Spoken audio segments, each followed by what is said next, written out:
Halo, perkenalkan saya Muhammad Rehan Muhidan dengan NIM 13086 dari kelas Biologi B 2020. Nah, pada kesempatan kali ini saya akan sedikit mengulas terkait lumut hati atau Conocephalum conicum.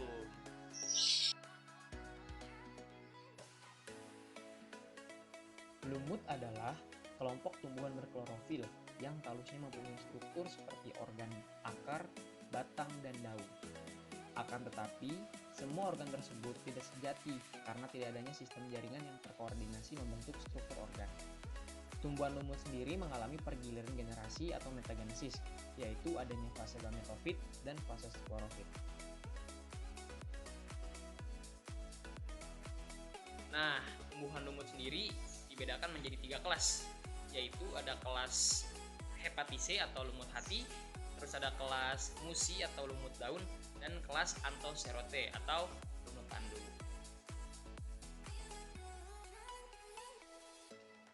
Dikutip dari plantamor.com, berikut adalah klasifikasi dari Conocephalum conicum. Kerajaannya yaitu Plante, divisinya Marchantiophyta, kelasnya Hepaticopsida, bangsa Marchantiales, suku Conocephalaceae, marga Conocephalum, jenis Conocephalum conicum. Nama umum lumut hati berasal dari bahasa Latin, yaitu hepatise yang artinya hati. Hal ini mengacu pada gametofitnya yang berbentuk hati. Pada abad pertengahan, bentuk lumut hati diduga merupakan pertanda bahwa tumbuhan tersebut dapat membantu menangani penyakit hati.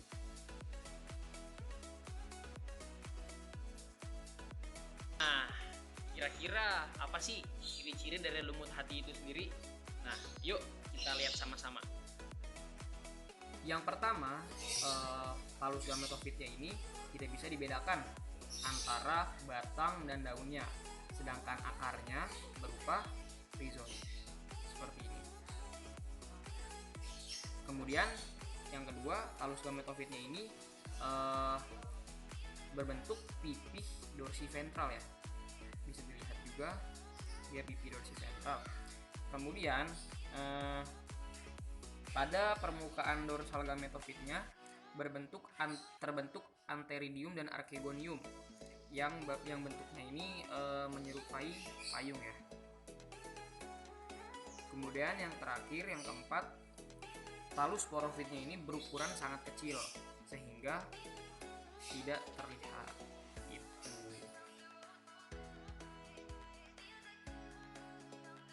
Talus lumut hati memiliki rhizoid uniseluler yang terletak di sisi ventral gametofitnya.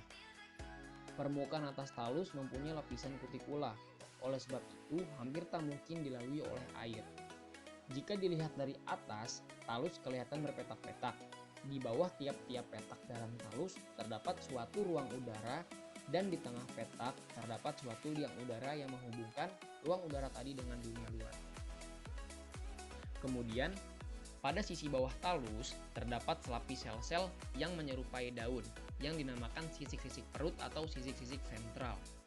Selain itu, pada sisi bawah talus juga terdapat rhizoid yang bersifat fototrof negatif dan dinding selnya mempunyai penebalan ke dalam. Kemudian, sisa dari jaringan talus berupa sel yang tidak mengandung klorofil atau sangat miskin akan klorofil dan berguna sebagai tempat penimbunan zat cadangan makanan. Sebagian juga mengandung minyak. Tempat antheridium dan archegonium pada lumut hati terpisah, maka Marchantiales atau lumut hati berumah dua atau dioecious. Untuk habitat hidupnya sendiri, tumbuhan lumut kelas hepatise ini umumnya ditemukan pada tanah mineral yang lembat, di bukit ataupun di lereng gunung, terutama pada dasar hutan yang lebat. Sekian yang dapat saya sampaikan, semoga bermanfaat. Terima kasih.